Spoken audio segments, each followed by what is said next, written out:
সরে সরে রস্যই দীর্ঘই রস্যৌ দীর্ঘৌ সরে রস্যই না দেখি এইবার ছুটে ছুটে গেল এই নাও আবার মারো এই তো বাহ বাহ বাহ সরে সরে রস্যই দীর্ঘই রস্যৌ পড়ো সরে সরে লেখো সরে এই হচ্ছে সরে নিন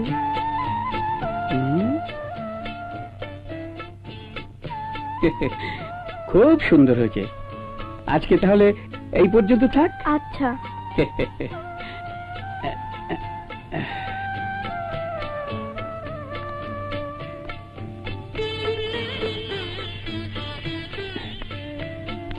ছোট মা, আমি খেলতে গেলাম, বই খাতা তুলে রেখো।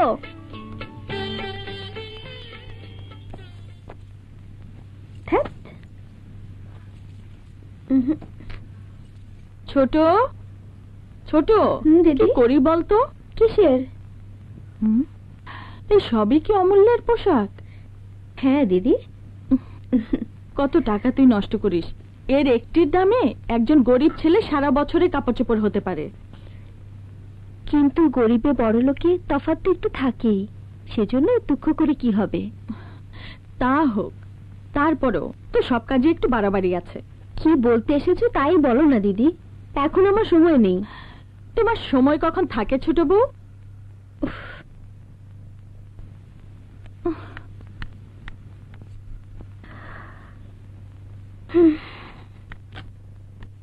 ভৈরবকে সে কখন পাঠিয়েছে অমূল্যকে ডেকে আনতে, এখনো ফিরল না হারামজাদা। ছোট বৌদিমণি।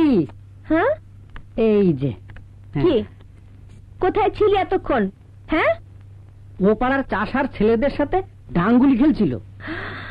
ডাঙ্গুলি খেলতে তোকে মানা করেছি না? আমার কি দোষ? আমি দাঁড়িয়েছিলাম, ওরা আমাকে জোর করে। হ্যাঁ আচ্ছা, এখন নিমন্ত্রণে যাচ্ছ, যাও, তারপরে হবে, বসো। পড়বো না কায়দা বলছি, তোমার সবকিছুতে বাড়াবাড়ি। কই গো, আর কত দেরি হবে গো? হ্যাঁ, টুপিটা পরো দেখি, ভাল লাগছে।